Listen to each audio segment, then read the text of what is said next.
Yo, what's going on, ladies and gents? And E46 Source here, and I'm back. You know, I've been on a little hiatus for a while, no videos, but hey, I'm back, and I finally got some E46 how-to videos. On today, what we're going to be doing is hooking up this auxiliary cord to the navigational unit. So, some items that I went and got just to be prepared. Went to Walmart, got this car stereo toolkit. Only reason I bought it is for the panel removal tool right there.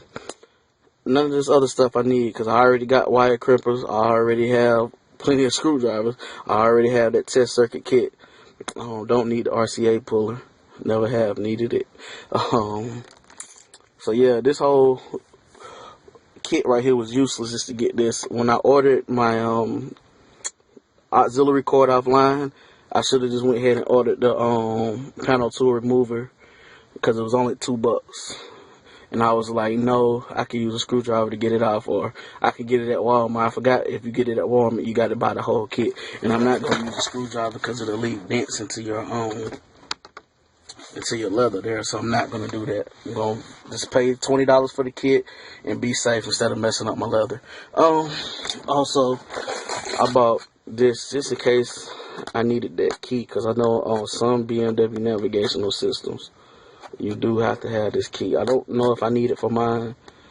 It might be just the navigational kits that have navigational that has the tape player behind it instead of the CD player.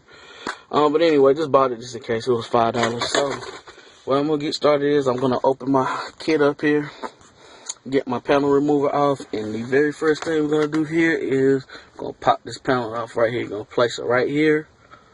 And right at the end, well, I'm going to start over here on the end. That says better to start on the end. So I'm going to start on the end, pop it up till I get right here. Then I'm going to pop this up and pop it all the way up over here. So I'm going to go ahead and get the panel popped off, and I'll be back. Alright, so I got the panel removed. Man, you're definitely going to need the panel removal tool. Not going to lie, this thing was a bitch to get off. You use anything else, you're going to fuck your trim up. I'm just going to keep it real, so I'm glad I made the investment. Anyway, so let's get here and get this finished up with. So, to finish the removal of the navigational system, you need to take this screw out right here. This screw out right here.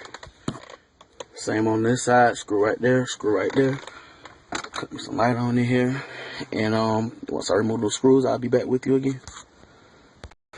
Alright, y'all. So, I got my center vent taken out. And I got the radio pulled out. So let me give y'all 2 easy steps on how to get both of these out. Because both of these took extremely long time to get out. But once I got them out, I seen where I could have been doing things a lot easier.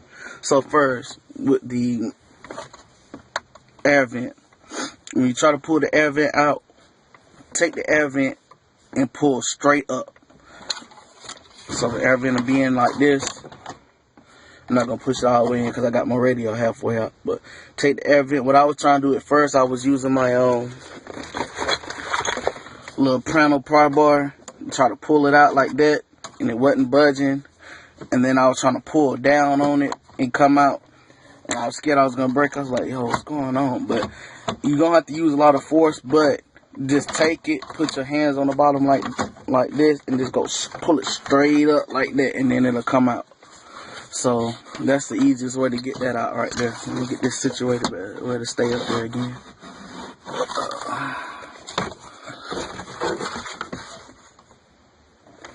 Alright, now with the radio, tell you what I had to do to get the radio out. So I had these already, which came in that little box that I was showing y'all. That didn't work to get it out. So what I did is I went to my dollar store and I bought some nail filers. I don't know if you can see it. I got one nail file on this side, one nail file on this side. Once I put the nail files in, the radio came out just like this. But like I said, for some reason, I couldn't get it out with that with the actual radio keys. So what I'm gonna do now is I clip these 2 wire harnesses right here, and then that's gonna let the radio come out freely. So let me get that done and I'll be right back, guys. Alright, so I got the radio out. I actually didn't have to take these two harnesses out. It was just the wires got hung up in there a little bit, but I was able to clear it out.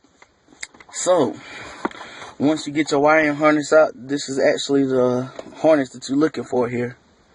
See the see this wiring? That wiring harness right there. This is exactly what we need to hook up our auxiliary cable. So what I'm gonna do to get that little Kevlar Velcro tape off, let me find here. I'm just gonna take my box cutter right here and just carefully cut out around it. You can do whatever how you want it your way, but I'm just gonna find it easier because when I was hooking up my audio system in the back, this tape is extremely hard to deal with. But I find it easy if you have your very sharp box cutter. It cuts through it like nothing. So let me go ahead and just get this out of this tape here. I'll be back. Alright guys, so I went ahead and just fully removed the radio because it does make it a little easier because the radio was rested up against my knob here and I didn't want to get it scratched up or damaged here with the metal under the radio. So I did go ahead and take that route and I took the radio all out. So what I did was I just carefully took my box cutter, cut around that tape so I could get this freely, and now we have the auxiliary port right here ready to go and free. What I'm gonna do is show you the bottom side of the radio to see how it looks, how I got it free. I'm sorry for the camera, guys. Alright, so that's how I got the radio free. You see how I went straight under with my nail file and then unloosed that side, and then this side over here as well. And once you get your nail file under there, it comes out freely. Like I said, for some reason I just couldn't get it to work with the regular kit, the regular removal stereo kit, and so I had to come up with something that worked a little better. That actually was like one of the hardest things to do. Even the panel was hard. All this is kind of hard to take off, especially when you have a car you don't want to fuck up. You don't want to fuck nothing up, but taking the panels off was a little hard. Taking the center vent out was a little hard, but taking the radio out was kind of the hardest thing to do. It's easy once you get it up in there and find out what the hell you're trying to do up under there, but it was kind of hard to get it out. Anyway, man. So what I'm about to do now is find me a little pathway of how I want to route this wire up until my center here, and once I find my pathway, I'll be right back with you guys. Alrighty guys, so it's gonna be hard to see up in here, but I'm inside my glove compartment, right in front of where your flashlight's supposed to be. Took it out just to give me some room here. Alright, so right in front of where your flashlight's supposed to be, and if you see this little white tab right here, if you go right up under this white tab right here, stick it straight up through, you'll actually get inside your radio compartment. Let me find my cable, and your cable will come out right here. Now I'm gonna go around to the driver's side of the car so you can see it better. But yeah, if you go straight up through behind this white tab, it'll come out right here. You're gonna have to feed your hand down in there a little bit to pull it through. So what I'm gonna do here is go ahead and get rid of all this slack right here in this cable. I'm just gonna pull it all the way through, and then I'll be right back with y'all. Alright, so I went ahead and pulled most of the slack to behind the radio. I'm gonna leave a little slack in the glove compartment, but not much, cause I gotta sit. You know what, I'm actually gonna pull a little tighter, cause I bought a 6-foot cord, a 6-foot auxiliary cord. Because if I know this was going to have this much slack, I could have bought the 3-foot and would have been fine. But I bought the 6-foot auxiliary cord just to make sure there's some room. See, I'm going to pull this a little tighter in here in a moment. Make it a little tighter. But, so yeah, that's your auxiliary end. Then here's your end that's going to tie into the radio. So go up in here to your wiring harness and make the connection. So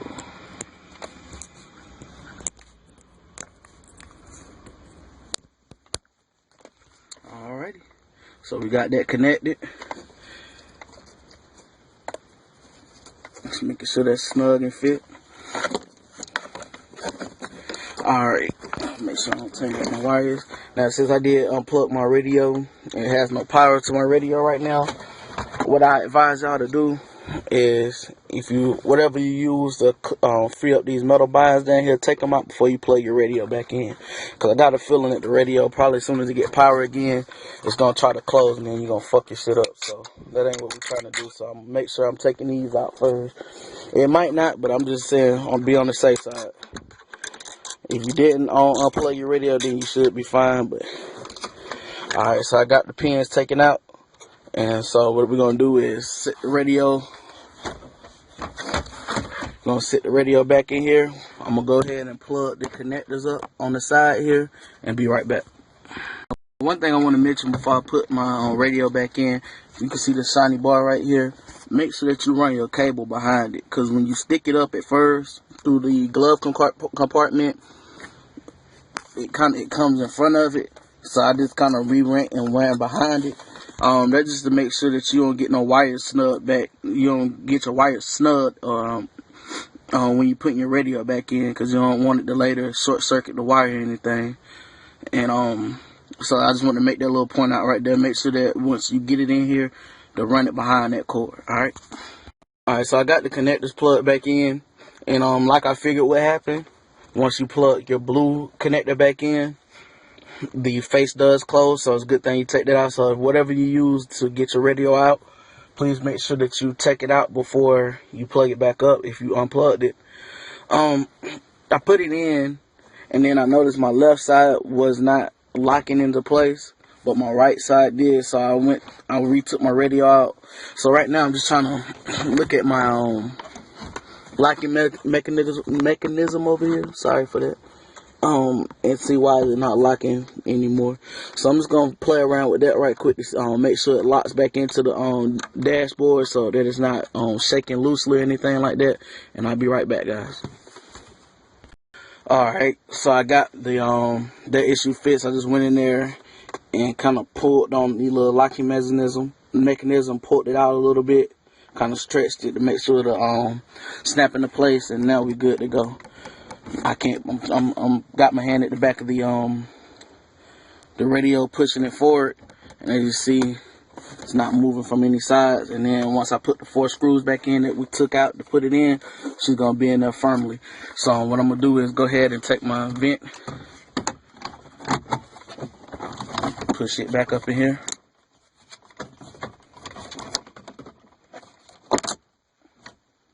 Like so. Alright, and then you're going to put in your 4 screws that we took out. One right here, one right there, one right there, and one right there. Once I get the screws back in, we're going to put our trim back on.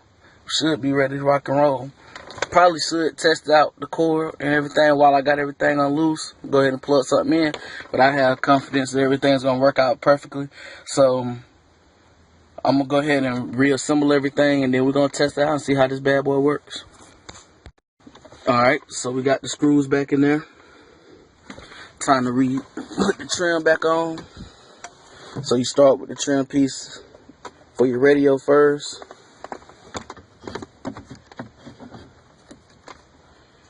And that'll go in like so.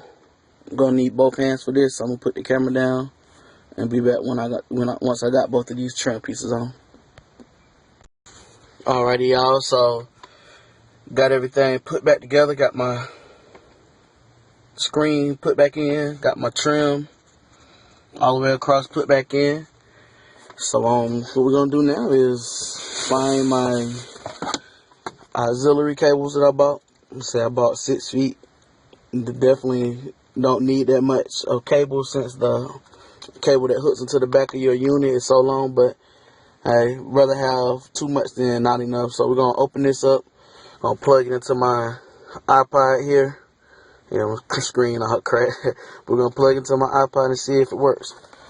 So while I'm opening this here, I'm just gonna set the phone on my lap. Sorry for the brief blackness that y'all gonna be seeing. I just want to talk a little bit while I'm opening up this cable.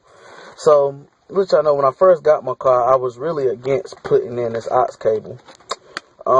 What I was gonna put in instead was a system that's called Soundplicity. It's manufactured by Bob Sound. Bob Sound. Anybody familiar with interfaces for your E46? It is the same interface as the Alpine Entry 2. Only thing different is the setup, the way it looks on your screen, on your BMW E46 screen.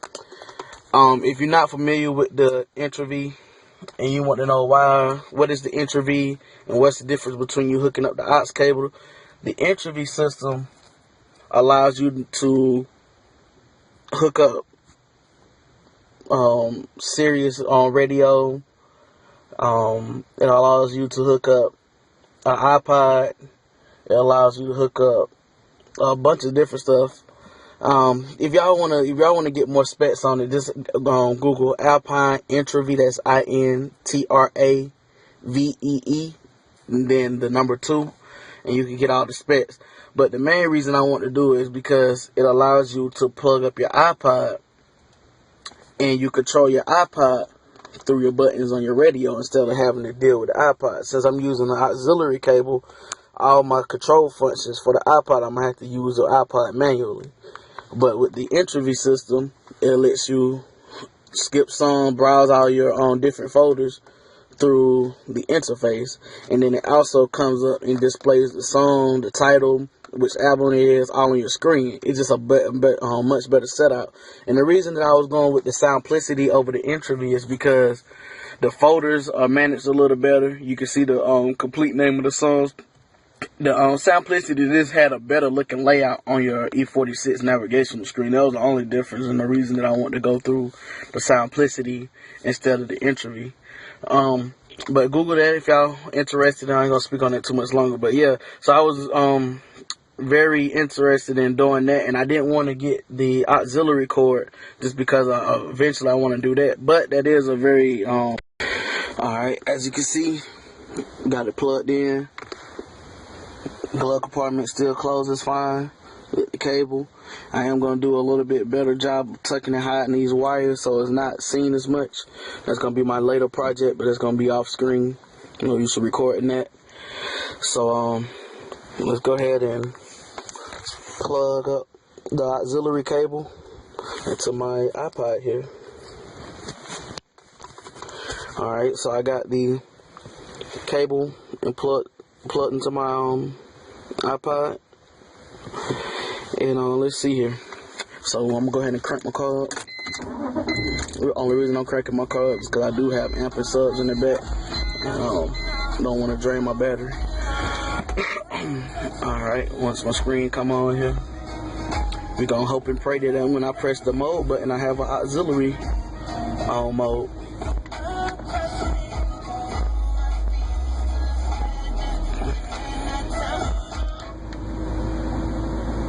Alrighty, so as you see, we do have an auxiliary port.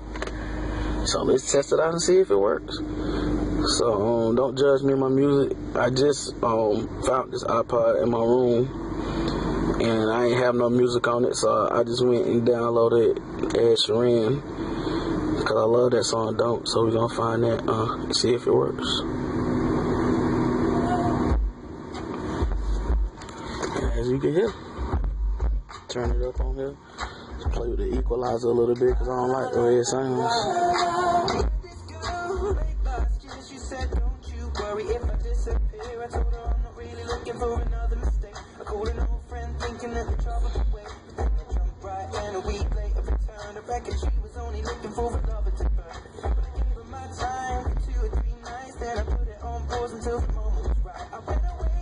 I had to find the intro. Anyway, you see it work. I'm trying to find the what I'm trying to look for is equalizer for the actual looking for the equalizer for the iPod so I can change the sound settings. But as you can tell, it works though. Here you go right here. I like switching the rock because I feel like it sound better. Let's go to treble booster. Yeah, I like treble booster better. For a couple weeks, I only want to see her. We drink away the days with a takeaway pizza. Before it was the only way to reach her. Now she's staying at my place and loves the way I treat her. Singing up Aretha all over the track like a feature. And never wants to sleep, I guess. As you can see, everything's working fine. This is the only song I care about though.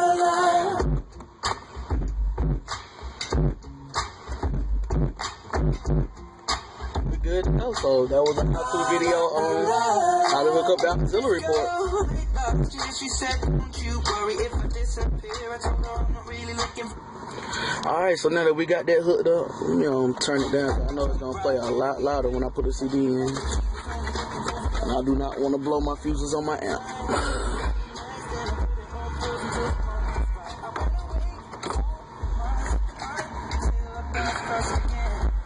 Sounds pretty decent. I know with the entry system, it's going to sound a whole lot better.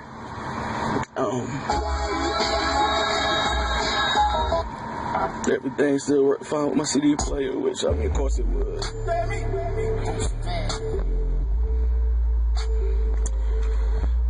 Alright, so we got that working. And we're good on this video. So, just to let y'all know, I do have some videos lined up to publish on my YouTube channel. As some of y'all know that I do live in a city where BMWs are produced, or a BMW factory is at. And they had a Eurofest there, and I have a bunch of great footage to upload. And the problem is, I ran out of storage on my Android phone, what I use to make my videos, what I'm making this video on today. And so I had to switch over to my iPhone to record the rest of the footage. Well, the program that I use doesn't support MP4s. Which is what the iPod uses for sound format, and so I'm having a bit of problems uploading the rest of the footage, and I don't want to put half of a video out there, and I can't upload the rest of it. So I'm trying to find a way to convert the files over so I can put up the whole video. Cause man, it was some beautiful cars out there. Man, some beautiful. I'm gonna enter my car into Eurofest next year. Hopefully if I have all my additions added to the car that I want to. Even not, I mean, it's not about additions. This is all about putting your prized possession, what you love, out there and letting other people see it. So I mean, I take good care of my car, and I'm definitely gonna enter it in next year as part of the BMW Car Clubs of America. But anyway, just want to let you know I do have that footage coming up next if I can get it formatted and converted over correctly. But anyway, it's E46 source, and I'm out. Guys, I just want to give a quick update of what I did to clean things up. You see, I got my cord right here. What I did was I ran it up under this little trim along the carpet right here. Just tucked it up nice and neat up under there. See, it's a little bit hanging out right there because I couldn't really tuck it right anywhere right there.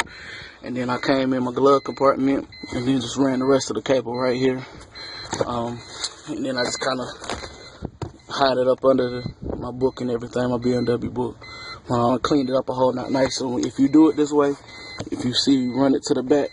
I don't know if you can really see right here, but here's the a hydraulic pump that holds your glove compartment open. Run your cable behind it so it don't get pinched up in anything.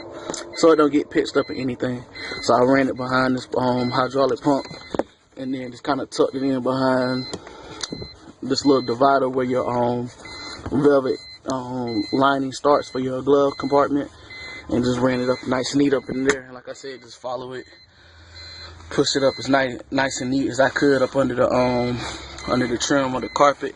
Then I left me a little room right here so that I could pick up the MP3 player with my hand and have enough cord to play with it, And I'll show you that it's still hooked up. Like I said, I ain't putting no more music in. I'm still out here on the same recording. Just decided to go ahead and clean things up.